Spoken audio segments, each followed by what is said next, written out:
July 2012, so he hasn't been out very long. Major in marketing and has a minor in Spanish. Shortly after graduating, he started a B2B social media marketing consulting firm, which he'll explain in a little bit, here in Iowa City. He merged that business with Jonathan's business at Vortex Business Solutions just 6 months after it was established. So here's an entrepreneur who started a business, wasn't quite sure where it was going to go, probably didn't even see that, I won't say an exit strategy, but that merger at the time we got started. But it Right. So as we've discussed, you have to keep an open mind to the opportunities that will confront you as you start your businesses. He's currently an apprentice under Jonathan Saban, who you heard speak a couple weeks ago, who has placed him in a 2-year marketing consulting acceleration campaign.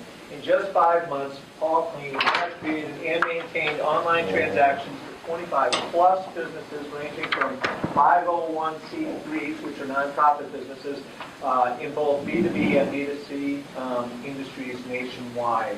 So without any further ado, I guess we'll just introduce Paul and he'll tell you what it's all about.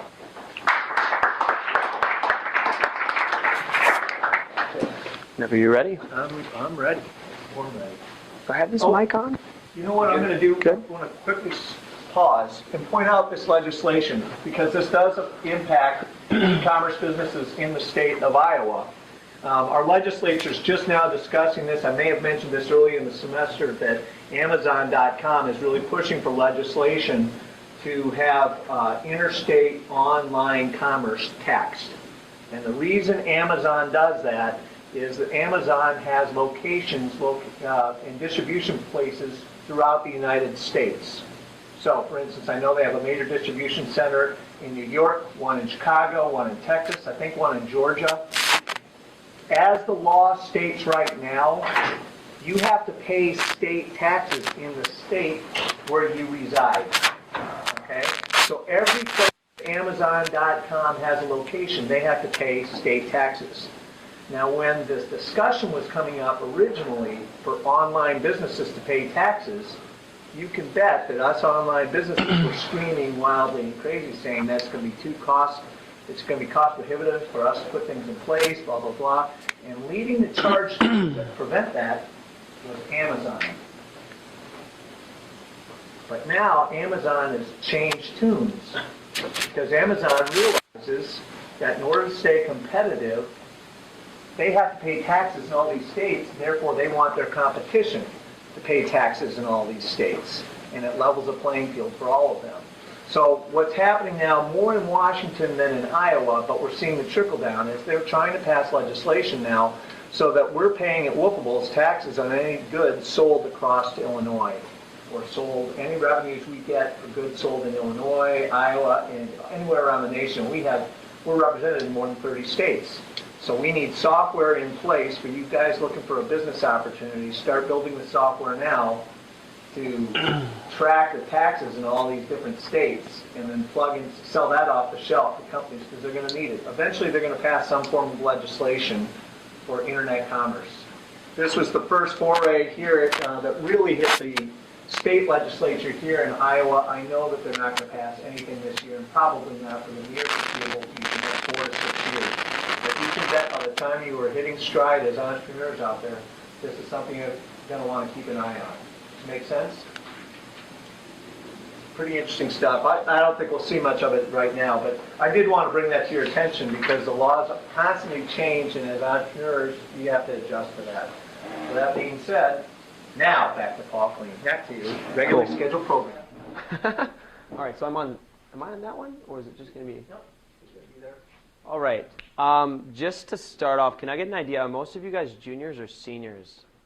Because everyone pretty much seniors. I feel like I've recognized a couple of you guys. If you're a senior. There you go. So almost everybody. All right, so this is good timing.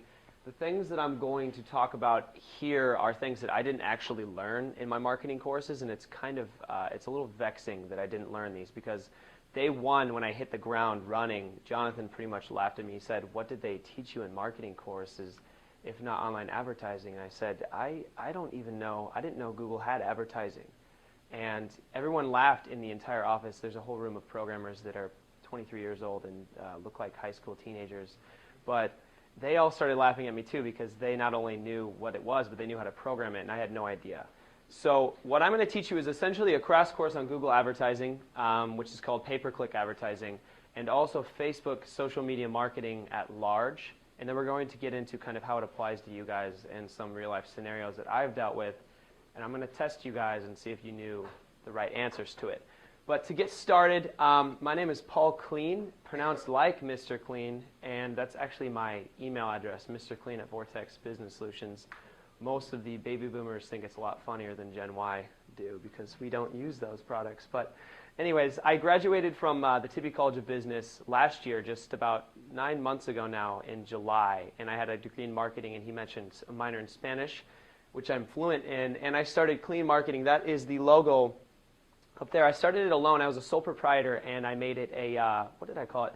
LLC, Limited Liability Corporation, and I had independently contracted a couple of my friends to help me with graphic design, web development, and sales.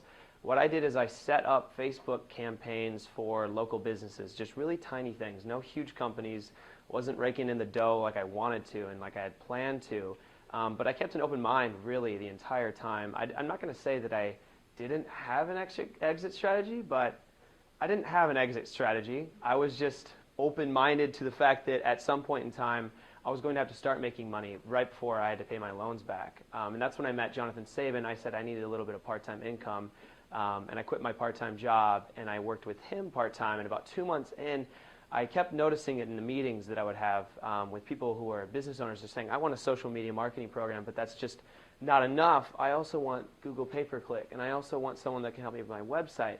And I kept seeing all these little conflicts of interest. I couldn't sell his products at my meetings, but when I go to his meetings, they would want social media, and I couldn't cross-sell that. And I finally just said, you know, enough is enough. I want to merge my company with yours and, you know, offer me a position that would help. And we negotiated, and that is when he made me the vice president of marketing at Vortex Business Solutions, which is in the top right corner there. Show of hands, which of you guys has a LinkedIn? Raise your hand if you do have one. So almost everybody. You don't have to raise your hand if you don't have one, but I will say you definitely want to get one. To put it into numbers, I know you guys deal in numbers, especially on tests and everything. I got 8 job offers in the first 2 months of having a LinkedIn page. And as I got more and more experience with LinkedIn, you guys, these job offers went from being just part-time income positions to full-time positions as a manager. The most recent one being, before I cut it off, was in Des Moines. I got offered a head of social media and marketing at a firm that was going to pay me a salary to do it. And at that point, I was kind of, honestly, I was annoyed of the job offer. So I turned it off, and I got onto my LinkedIn profile, and I essentially said, don't contact me for jobs. I have a job. I'm set. You know, quit calling. So, I mean, if that kind of income of offers sounds anything even close to interesting, I highly encourage you guys to get a LinkedIn profile. I invite you to connect with me. This is my URL here, or you can just type in my name. It's linkedin.com/in/socialmediaiowa. I'm going to explain why I changed the URL to that soon. I think you guys already might know if you're into online advertising. But connect with me and check out my profile and try to find your own ways, things about mine that you can change and edit. Mine's really souped up. I've spent probably about 50 hours on it. I think to start, give yourself about 2 hours for it. Don't do the 10-minute, 15-minute, my teacher made me make a profile, so here it is. Spend time. What I do, in short, my unique selling proposition is that I help business owners find and keep more clients, customers, and patients using cutting-edge social media and online advertising. And that is why I'm going to teach you guys the very basics of what I do every single day. You actually scroll it down. Not going to work for you? Well, just be patient.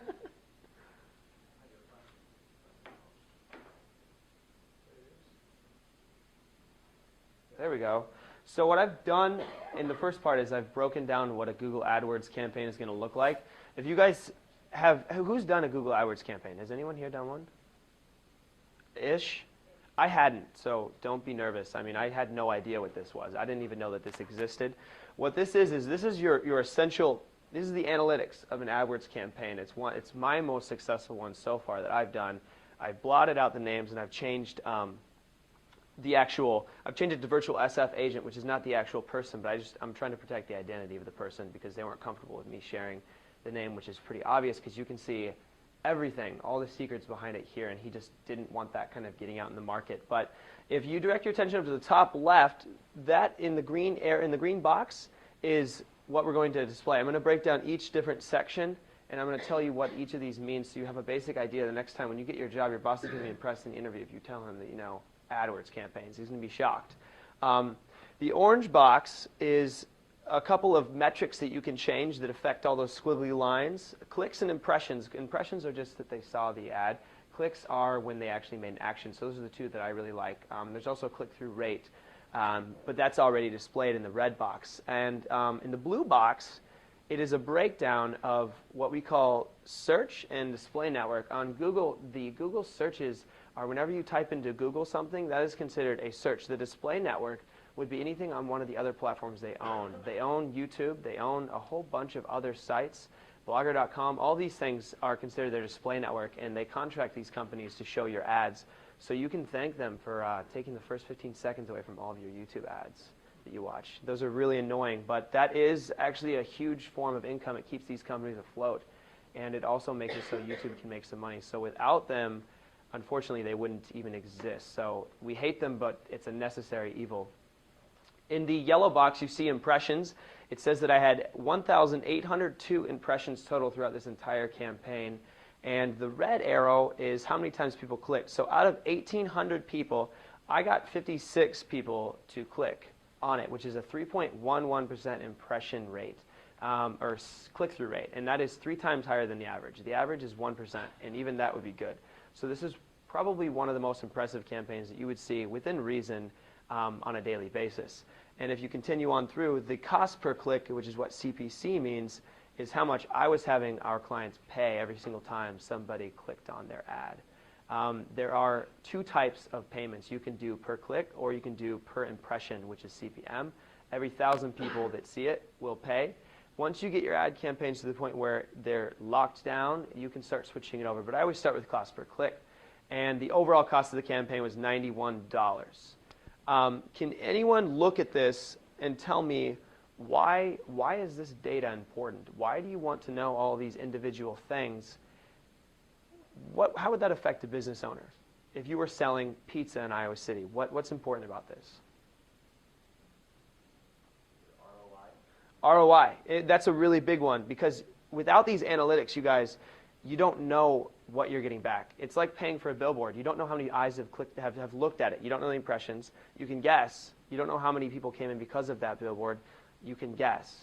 But with this, with all this data, each of these individual metrics, it lets you see exactly what each dollar you're spending is paying for. So for $91, I got 56 visits to this website. And out of those 56 visits, I know that that was 3% of the people that saw his ad. So I know for a fact that for $90, he got 1,800 people to see his ad. Continue on?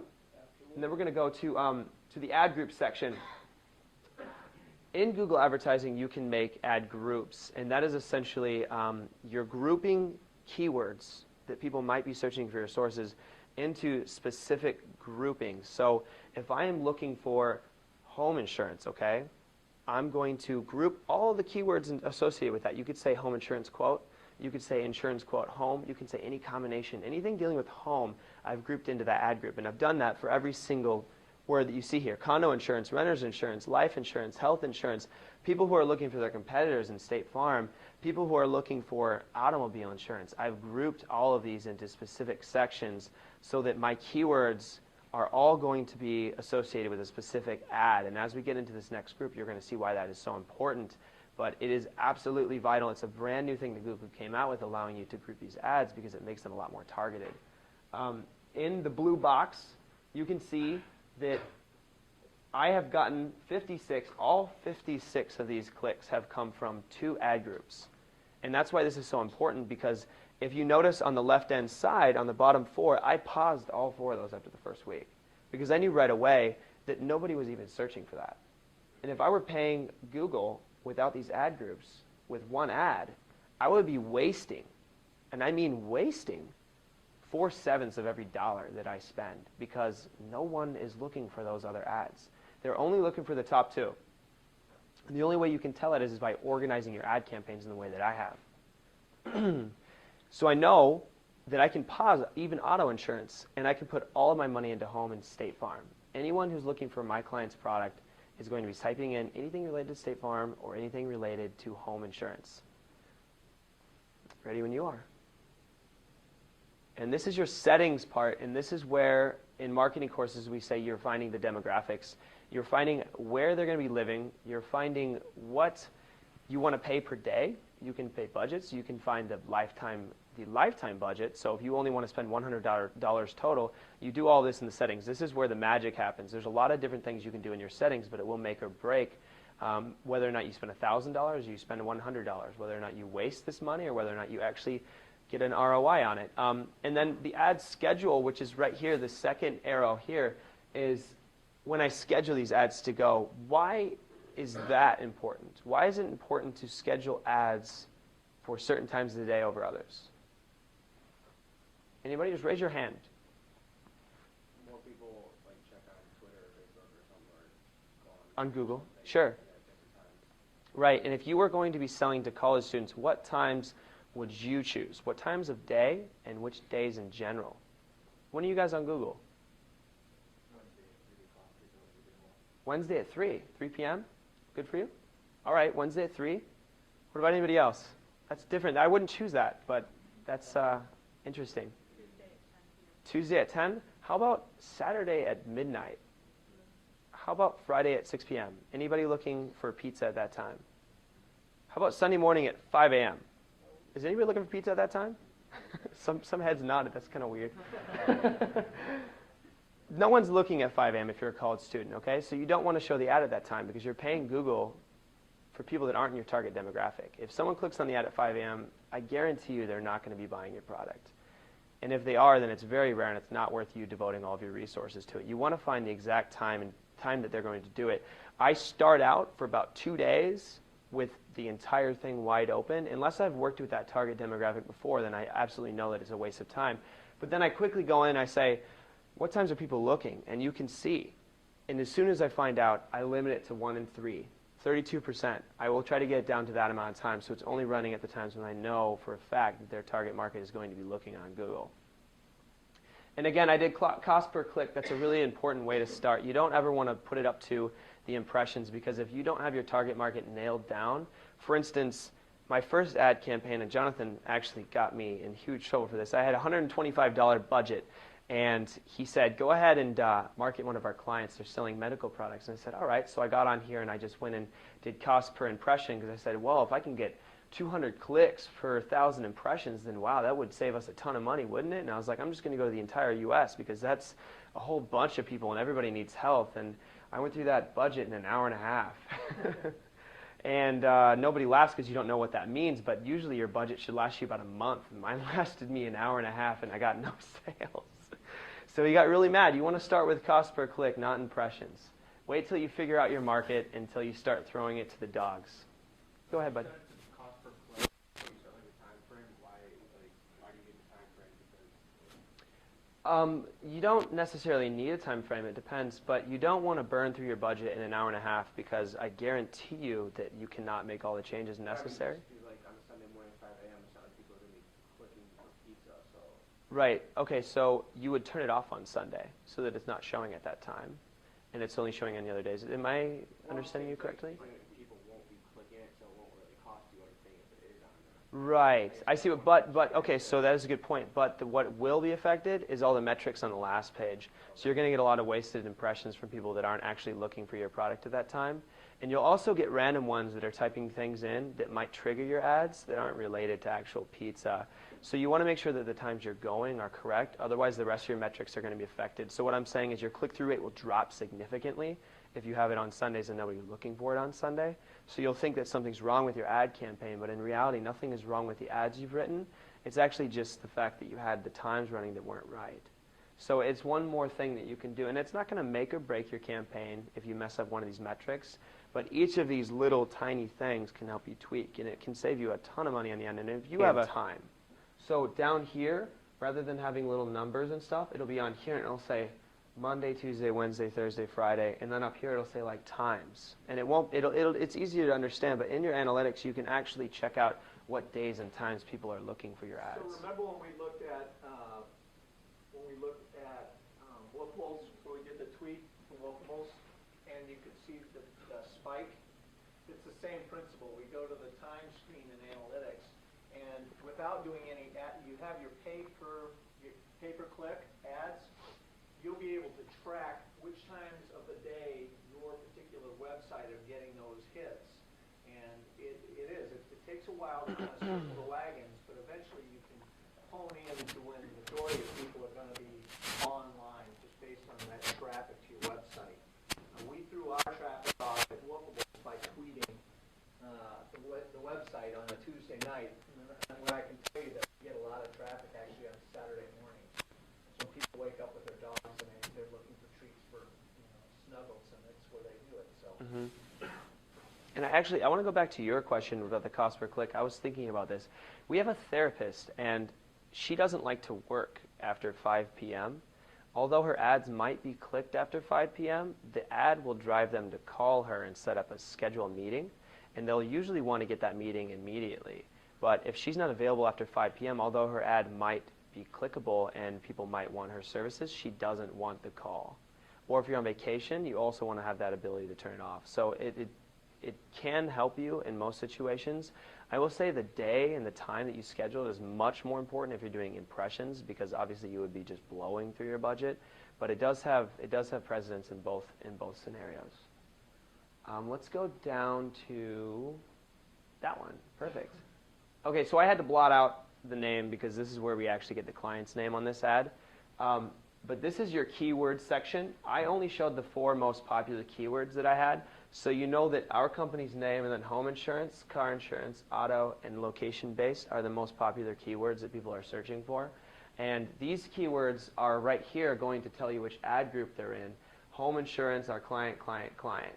So I had to blot it out. I wish I could show it to you. But these keywords were not all in the same ad group, but they were our 4 most popular ones. And this breaks down how each of these keywords are working. You can bid individually on these keywords, whichever one you think might be worth the most money to you, and then you can get a breakdown of what keywords were leading to the most clicks, which had the highest click-through rate. So I know for a fact that our client's home insurance keyword was twice as successful as the overall campaign, so I'm going to pay a lot more for this keyword. I had it at $1, but I doubled it because I know that I want this keyword to pop up much more than the other ones are going to be popping up. Do you explain your bids? I know you can change the amount. Yeah. But if your bid amount is less than a competitor's, wouldn't they always be ahead of you until their campaign runs out? Sure. It depends on how they structure it. If they have the exact same structuring on every single thing as you, except for the fact that they're bidding more, then yes, they will be ahead of you. And that really is where they get an advantage, and that's where the big companies can really duke it out. You'll see a lot of big corporations like Target and insurance companies or Sony taking over the top section, but there are times that you will pop ahead. Google has a randomization section where that's why you see here the average position is not 1 or 2, it's 1.7, because I'm not going to be in that top spot every single time, because Google recognizes that I could easily just pay more and take the top spot on everybody, but they don't make anything permanent. But for the most part, yeah, I mean, it's a war, and that's what Google wants because it makes a lot more money for them. Can anyone tell me why I would want to pay more for certain keywords? And I guess I already answered it with your question, is the reason you want to pay more with these keywords. For instance, Iowa City location based, I paid $3 instead of $2.50, and I'm paying $2.50 here instead of the average campaign's $1. And that's because this was a really popular keyword. The competition was really, really high. So that means a lot of people were searching for a location-based insurance agent. They wanted someone in their area, so all the insurance agencies caught on to that, and they started having a bidding war, and it went from $1 to $2 to $2.50. And now to get to the top, I'm only at position 2.5. There's about 15 positions, but 2.5 really means that at times I'm not showing up in the top. I'm showing up in the sidebar. and I'm bidding 3 times what the average cost per click is. And this number at times can get up to $60. I've seen it as high as $60 for 1 click. And you want, at the end, I'll explain how you decide what's worth $3. Why is it worth $3, and why am I not spending 60? Why am I not spending 1? I'll tell you how you can afford it. Let's move on to the next part. Ad extensions. This is kind of what leads people into deeper sections. So every single ad, when it's clicked, you can tell them which URL you want them to take you to. You can take them to a splash page to get an email list and a phone number.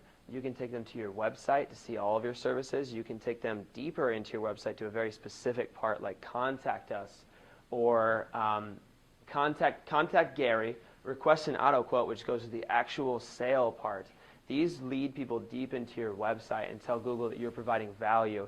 So it's worth it for me to send them straight to that auto quote section if they know what they're looking for. That way I don't waste them. If they don't like the home page but they're looking for an auto quote, well, why wouldn't I just send them straight to the auto quote page? If they don't like the home page, then they're going to lose. I'm going to lose that. I'm going to spend $3 on that click, and they're not even going to get to the part they were looking for. So these site links allow you to direct them right to the source that they're searching for. And if you scroll down, I will actually show you what they look like when it's all put together. These are site links. Okay, this is Domino's Pizza. It's not our client, but I just wanted to give you an idea of what a good ad looks like. They have order now, coupons, menu, and gift cards on here so that you don't have to go to Domino's, Maine, United States. Which city are you in? Which state are you looking for? Website, you can go straight to the order now campaign of Iowa City, Iowa. And what's up, man? So something like that, would that be something that like the local Domino's paid for, or Domino's for? It depends. I have seen it both ways. One of our clients is on their own marketing budget. They're affiliated with the company, but every dollar that they spend on marketing is going to be coming from their own wallets. Some of our clients have a combination, so they'll say, well, we'll pay 50% of your marketing. So for every dollar you put in, we'll spend $1 as well. And some of our clients have all of it paid for. I don't know how Domino's is because I'm not involved with them, but it really depends. So the people that have to spend their own money are the ones that they really suffer here, and that's why corporations that pay for it, I mean, it can go both ways. Most corporations that don't pay for it all, mainly it's because they know that it's just going to get wasted on people that don't know what they're doing. I mean, you would not want the average citizen with $1,000 making an ad campaign for your corporation if they don't have training. So some companies don't want to front that bill. Right here at the top, this Domino's Pizza Delivery, this is the first line of your ad. There's 3 lines. The first line is the headline. The second and third line are your descriptions. There's a lot of ways you can do it. On the first line, you can do an enrolling question, so looking for pizza, question mark. The second line can be a description, so we have pizza, breadsticks, wings, and more now available online, order today. And then the third line could be something like a phone number or a website URL. Give them an actual call to action so that they can follow through with it. These guys have it attached to Google+, and Google+ is one of the leading social media platforms. It's on the rise. It's not nearly as big as Facebook, but it is only 2 years old. Facebook is 12. So when you're associated with Google, you know if they're already putting this in the ads, I can guarantee you in a couple of years that that's going to be a huge part of your placement on your SEO for your website. So I would encourage all of you guys to at least fool around with the Google+ and just see how it works. But the keyword placement, I typed in pizza Iowa City. Can anybody tell me why in this ad they would like to know what keyword I'm using? Domino's. Why would Domino's want to know what keyword I'm using to find that specific ad when writing their ad? If you notice, pizza is bolded. Does anybody know why pizza is bolded in the ad and nothing else is? Exactly. That's one of my keywords. So when you make that ad group, Pizza Iowa City, you want to make sure that you put everything dealing with this into that ad group and write a specific ad marketing directly to people looking for Iowa City so that you can have as many words in here bolded as possible. If it's not just pizza, then have it be Pizza Iowa City. And I wish I would have found one that was a little bit better at it. But there are some ads that get it to the point where they have 7, 8, 9 bolded words in their ads because they have it so ad grouped, so grouped that they know every single word you're going to be using is going to be included in their ad, and that grabs your eye. The more bolded words you have, the less it looks like an advertisement to you guys. And if you've noticed, Google actually, they originally started with this like bright yellow box which said paid advertisements. And since then, it's almost impossible to even see on some computer screens. It's so light that it almost looks like an actual URL listing in organic search. And when these words are bolded, it looks even more real because people don't want to pay for ads. There's something in our minds. We don't want to pay for an ad, even if it's exactly what we're looking for. And Google noticed that, so they made it look a lot more natural. Let's move on. Okay, this is the golden triangle. I know that Jonathan talked about this last time. I just wanted to kind of reverberate. This is really important. The golden triangle is what is guaranteed to be seen by almost every single pair of eyeballs that searches that keyword. The top 3 ads, can anybody tell me why there's only 3 on the top? And not 4 or 5 or 6? I mean, if they're making money, why don't they just put the entire page 8 paid advertisements and have to go to page 2? Anybody? What's up, man? Isn't that like when page will like kind of cut off? So like it's like 90% of people are going to see those top 3 and nothing below it. Yeah, that's exactly it. So right in this part, they plug in little gadgets on your laptop that can judge where your eyes are going, and they know for a fact every pair of eyeballs, or at least 90%, are going to scan this top 3, and then they're going to run right over to here where Google has had a massive display of images. And that's why they put the images there, because images really stick, attached with different people selling this product. I think I typed in running shoes, did I? Yeah, I typed in running shoes. So Google has everybody who's paying them have a little photo. This is a photo ad. It's a different structure of advertisements. And then they have a price and a website, so you can compare everything. And they know for a fact that every single client that is paying them, and I say client, I mean business owners, all the business owners paying Google are going to see these ads here, okay? This is not an ad. This is an organic listing, and it's the first, #1 organic listing. Do you know how powerful an advertisement is to have automatic placement above even the most SEO'd website on the entire keyword? No matter what, if you can't beat Runner's World, if they're too big of a company, their website is just too advanced, too SEO'd, you cannot compete with them. You know that you can at least write an ad. And that's why Google's made the advertisement so powerful, because they don't want just 3 websites running the entire internet for running shoes. They want everyone to have the opportunity if they pay you. Okay, let's move on. Okay, so that is the front end. That is making the ad, sending people to your website, and then who knows? I mean, we sent them to the website. I did my job. I mean, do you think a business owner is honestly going to be happy with me if I tell them that? Hey, man, I sent 60 people your way. That'll be $100 plus consulting fees. I hope you do well. No, that will not fly. You have to do back-end research now, okay? And that's where Google Analytics comes in. You put a little code into your programming in your website, and it spits out all these different pieces of data that tell me whether or not the people who got there actually bought something. Because I mean, I could send 50 people saying this is the best pizza in Iowa City to your website, but if your website stinks and your prices are $80 per slice, nobody's going to buy. So I could make my ads have the highest click-through rate in town, in the world, but it's not going to mean anything as far as ROI. I mean, that just means that I can make a cool killer ad. So you have to look at the analytics, okay? The analytics, this is my dashboard that I've decided. It's a template that I made, and you can do a whole bunch of different creative things on here. But I like to see what country they're coming from, what state, and what city. And it gets a little bit creepy because I know how many times you have come to the website. I know how long you stayed. I know what keyword you searched. I know where you were at before you came to me. I know what pages you went to. I know everything about you except for your name, height, and weight. I mean, basically, and if you go to Facebook, you don't want me to go there because I will know that stuff. But here's the keywords, okay? Not set, not provided means that either A, they erased their cookies, B, they came from a social media site or a link that was sent to them, or C, they just typed right into that Google bar your direct link. So it's not necessarily a bad thing that you don't know, and it's actually fairly common to have a large majority of your people not said or not provided. It's kind of a bummer, but after that, you can see exactly what keyword they typed in to get there.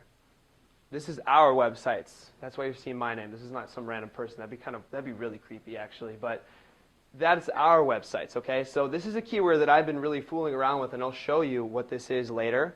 But I've been using that keyword as my playground, and then everything else down the line is our most common keywords. Our website has so many links out on the internet. A lot of people do know about us, and if they don't know about us, I've written ads. So they click on the ad and go straight to our website. That we're not going to get a lot of people just organically searching keywords. This will go on forever, down to one person use this keyword. And that's why I limit it to only 10, because after this line, it's kind of insignificant. You don't really worry if one person out of 800 people found you this way. It's just not worth your time. You want to know about these two. And this is only for the last 2, I think. Did I move it to 3 months? If you scroll up for a second. Okay, so this is 3 months here. All right, so on average, every person came to our site, on average, spent 4.5 minutes on our website. Okay? Some spent more. Some spent a lot less.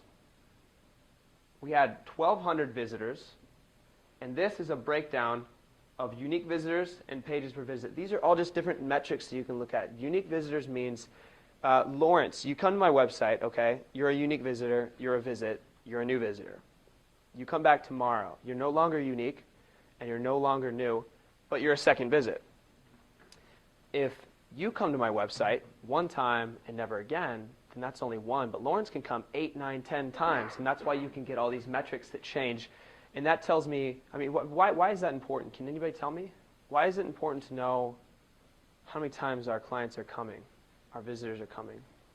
Like if you have a lot of clients that are only coming once and you know that they're top of your website, they don't want to. Right, or they bought it and then they just didn't need anything else, you know? And that can tell you a lot of things. But that's not quite enough, because it's like, well, they came once, at least I know that, but what does that mean? And that's why there's so many different metrics, because based on the bounce rate, which is right here, I can differentiate what that means. If there's a high bounce rate means that you come, you leave within a minute, and you don't click on anything else. In other words, you did not like what you were looking for. It was not exactly what you're searching for. So if Lawrence comes once, and he comes once, and our bounce rate's extremely low, and they visited all these pages, and they used the keywords we were looking for, and we made a couple sales that day, I can say, well, they only came one time, but they bought something. So that means that they are interested in our product. Maybe we can think of another product line that is related and then cross-sell to these guys and try to get them to stick and come back more. But if I say Lawrence and he came one time and then they never came back, well, it's not only is it the fact that we don't have enough products, but it's not even the right products. So we have a completely different problem on our hands. So it's really important that you have a template that can allow you to draw conclusions. Google Analytics is where you draw conclusions and report the overall status of that campaign that ended. This is where my clients say, I need your help, because I'll write the ad, but they don't know how to read this with the lens that I know how to read it. I can draw almost any possible conclusion using analytics, and I can report it to them. And it's really important that you just spend a lot of time on this and figure out what it means. Does anybody know what organic, direct, referral, and email means, and why the type of traffic you're getting is also important? Just anybody, if you know organic, who knows what organic is? Yeah, below the ads. Don't click on the ads, below the ads. Because if you click on the ads, it's a paid visit, and that is different completely, entirely.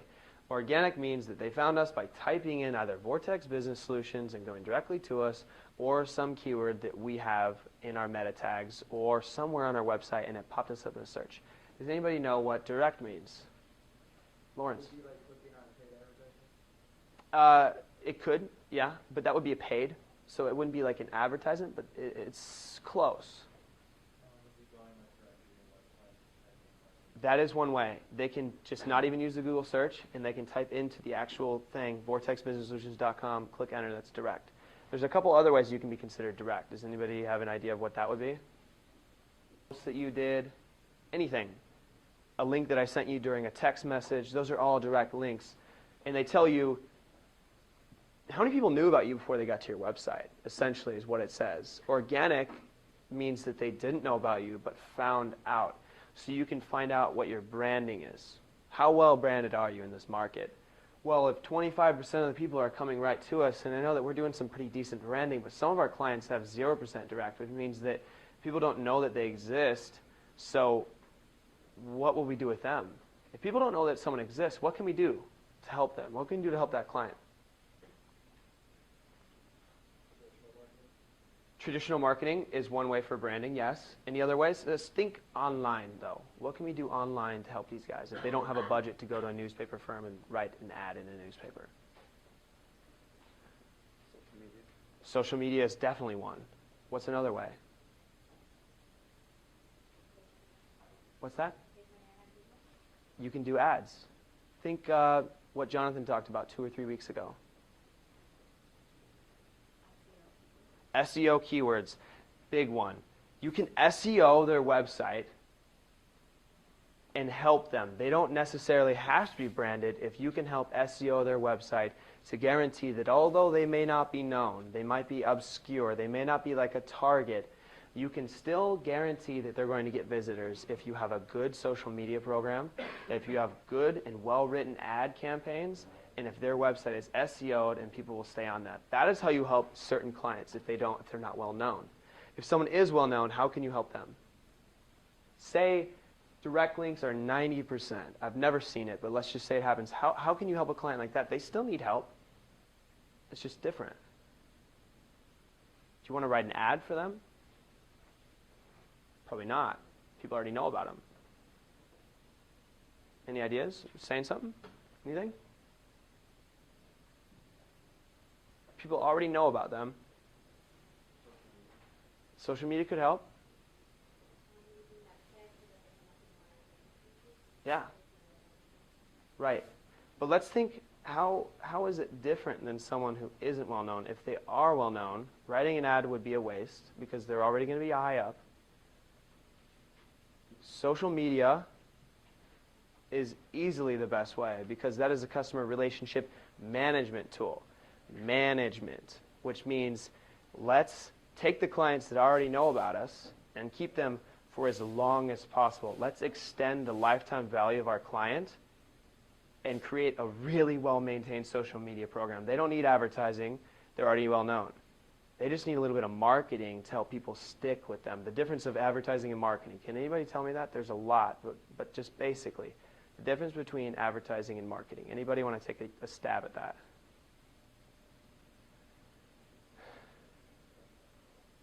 I know you guys got it. I feel like marketing is more personalized and advertising is more generalized. Let's be a little more specific than that. That's a good question. I stumped you guys. What's up, man? Could advertising be more of getting your brand known and marketing is like telling people the value of your brand? We're getting a little vague. So let's just break it down like this. Would you guys consider social media marketing, posting 3 times a week on a Facebook page, marketing or advertising? If you think it's marketing, raise your hand. Don't be shy. 1, 2, 3, 4. 4 people are, 5, 6, 7. 7 people are correct. The rest of the class is not correct. Is that because it's more of like the promotional? Right. Okay, so advertising would be paying interruption-based marketing, whereas marketing is attraction-based. It's not necessarily to acquire more clients as much as it is to retain clients. There are 2 things you can do with clients. You can find them and you can keep them, or you can be fired by them. Marketing will help you keep them. Advertising will help you find them.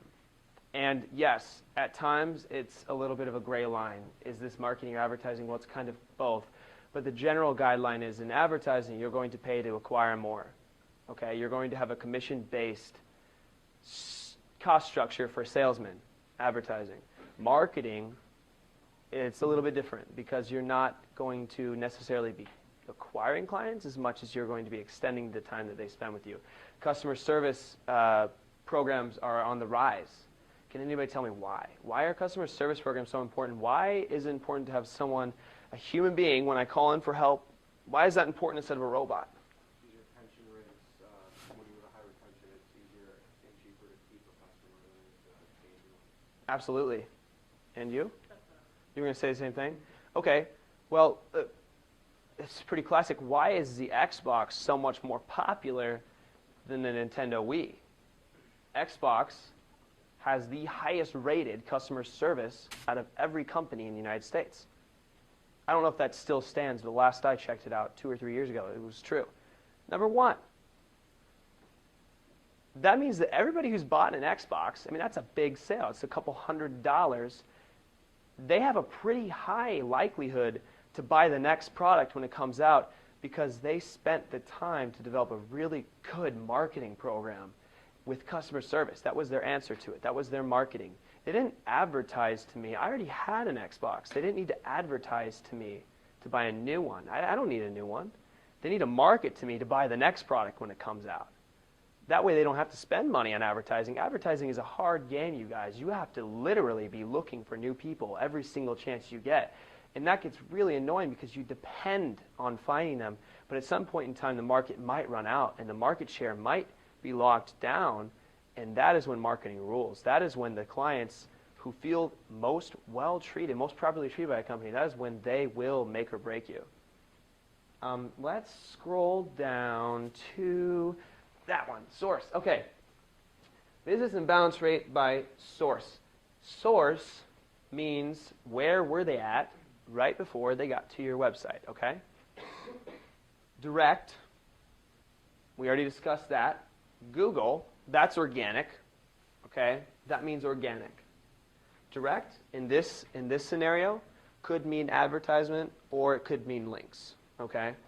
But here, it means organic. So 539 people that came to our site found us by typing in something. What does that tell you guys? When they're searching for our product, they come from Google and they find us over our competitors. What does that tell you guys? Yeah, it does. It tells you that our advertising worked, but more importantly, it tells you that our website is really SEO'd. We know what we're doing. That's a good thing. And a 50% bounce rate it varies. And a lot of times I tell people, they'll really panic. They'll be like, well, in December our bounce rate was 90%, and then in July it was 15. You know, we're doing something wrong. Like, we're going to fire you guys, you know. You're going to fire us? You're selling vacation homes in July, okay, when people are buying their packages for vacations. Your bounce rate is going to be 15%. I mean, that's when people are buying. That's when people are, you don't see people just shotgunning, let's go on vacation. And then they type in something, buy it that day, go the next day. I mean, people are not doing that, okay? They're doing it back right before fall hits. They're saying, where do we want to go on vacation? Okay, parents have they have to request work off. They can't just leave the day of. So these things are all really important. The bounce rate is important to look at, but at the same time, you want to keep it in perspective. It does vary like the stock market does. Just because it goes high one day and low the next doesn't mean you should sell your product right away. But what I really want to direct your guys' attention to are the most important ones. LinkedIn, mine, and opt-in list, okay? What do you see about those two sources that is so different, so blatantly obvious? Low. Low, low, low, low. Really low. 15%. That's huge. LinkedIn.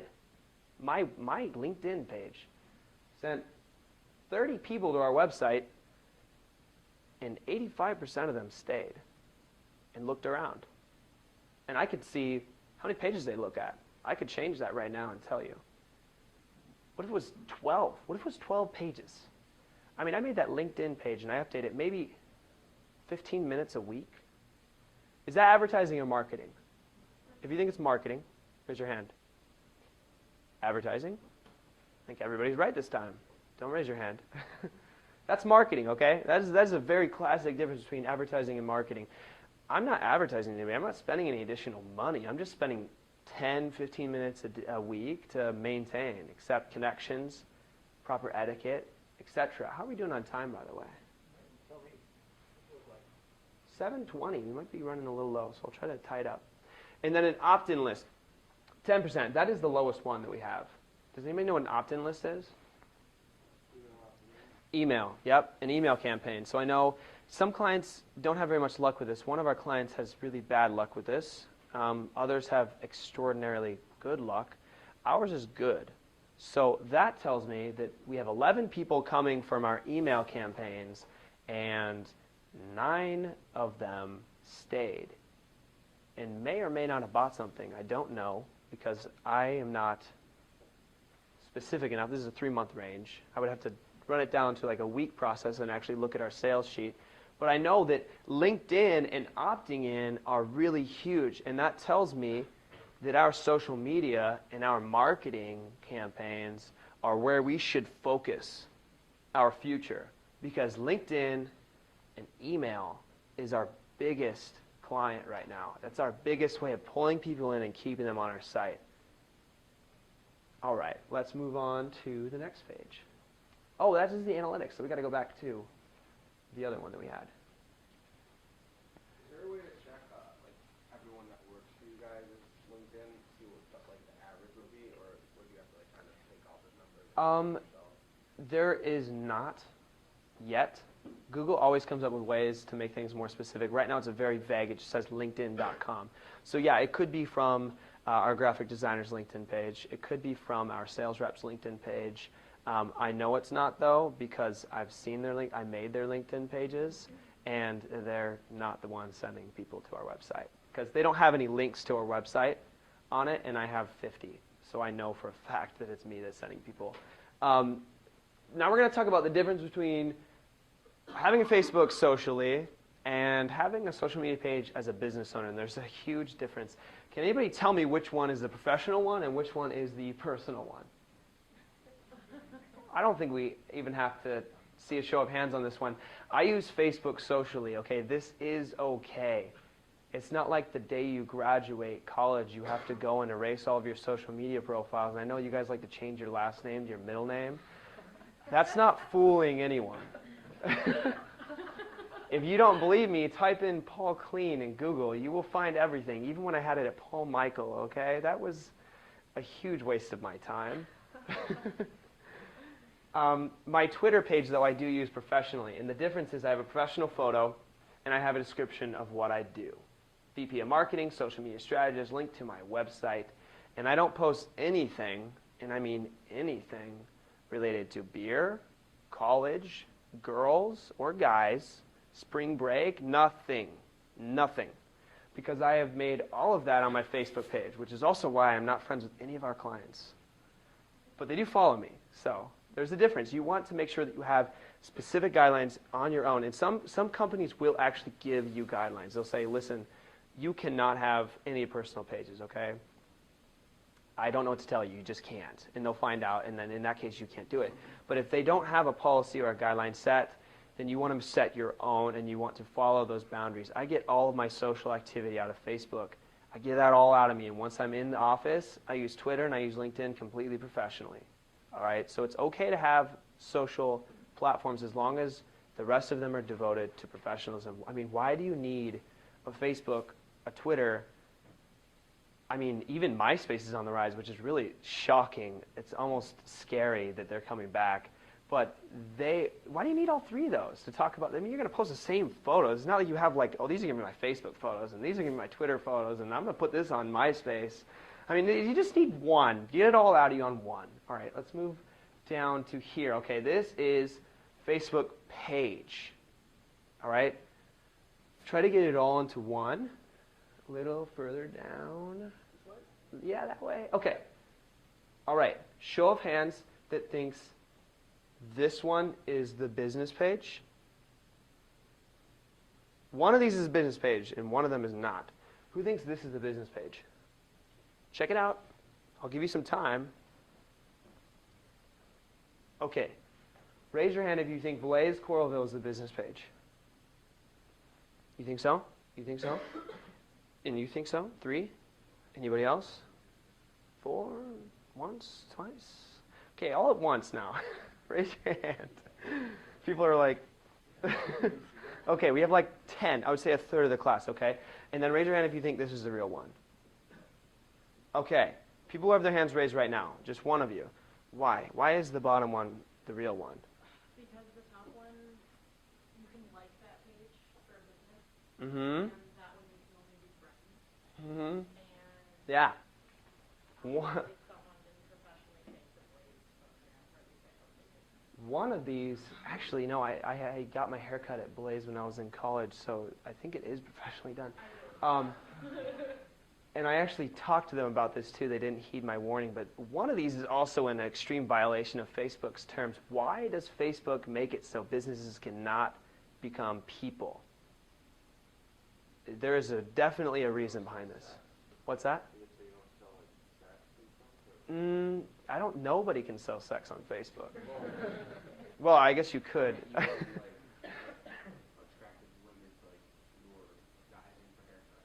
Ish. You're on the right track. You're on the right track. Anybody? What's up, bud? I think you can it's basically send requests. You can solicit people for free. They want to make money when you're soliciting people. They want you to pay for an advertisement. They don't want you to just friend request people that look like they have bad hair. It's like, Paul, your hair looked like crap in that presentation. I saw that. I'm going to go ahead and friend request you. Hey, check us out. Message them for free. That's free advertising. They want you to pay when you're advertising to people. So then they invented the business page. Okay. Well, now you got to attract them to like you. You can't solicit them anymore. And how are you going to attract them? Oh, we have this ad campaign that you could pay dollars for clicks.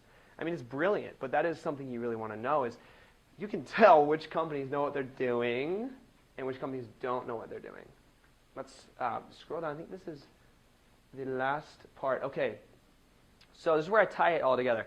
There are 5 sets to finding success with social media and online advertising. The first one is developing your website and SEOing it, okay? First 2. That's what Jonathan talked about the last 2 weeks. Okay, these are really important. Benefit-driven, value-based websites written for the people that are visiting them, not for your friends and family to be impressed by all the good work you've done since graduating college. People that you're actually selling to, okay? Develop your website based on them. SEO, by embedding keywords, by optimizing your photos and not saying image1112.jpg. That is not optimizing your photos. I'm saying website-design-iowa-city _ vortex-business-solutions.jpg.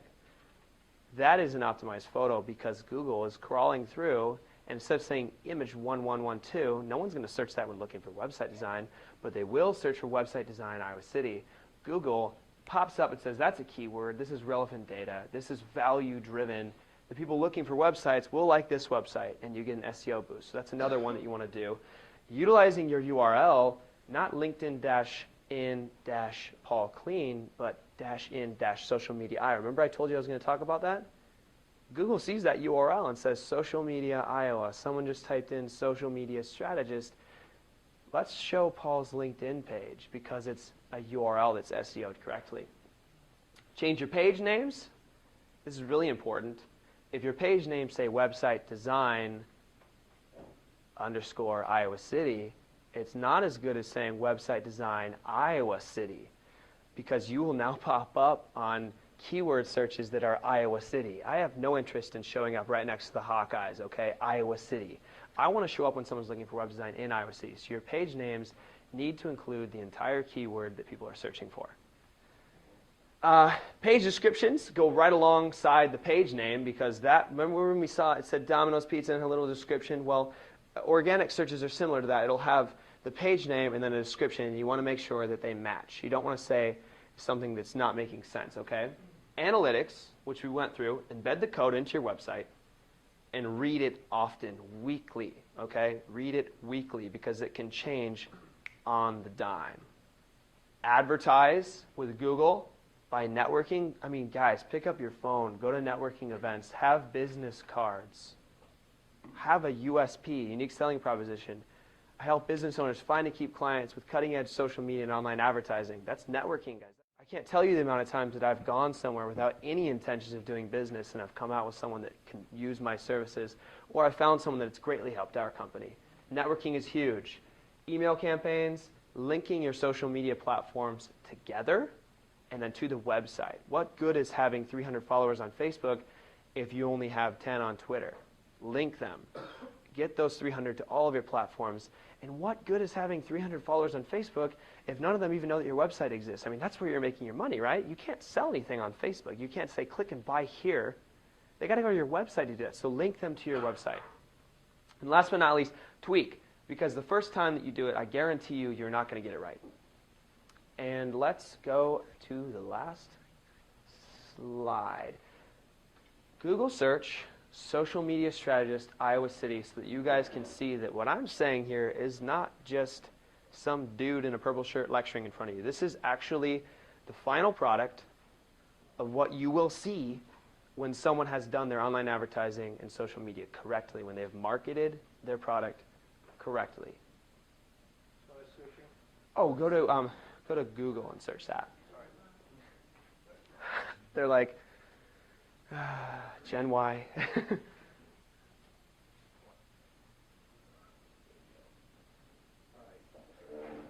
All right. Type in social media strategist. Oh, S-T, yeah. Oops, I-S-T. Everybody keep watching. Iowa City. All right. All right, Bueller. There you go. Okay. All right. That's me. That's me.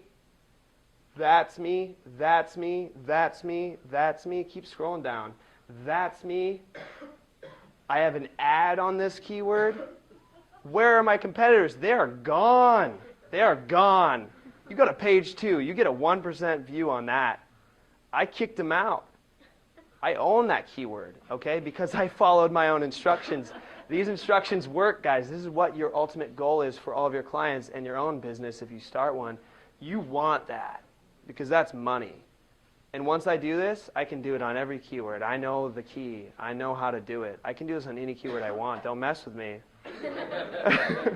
Don't mess with me. I can own any keyword I want. I'll pick one and I will just make it mine.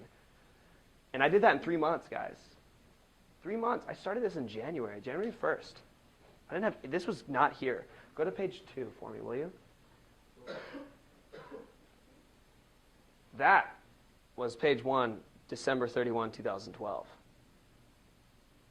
Now, these guys are freaking out. They don't know what to do. They're like, we got to find a new keyword. Any questions? That's the end, guys. Any questions? Was it easy? No. But I showed you where I started, and 6 months ago, I didn't know any of this. So, it's possible. It's doable. Anybody? They're like, get out of here. That was very good.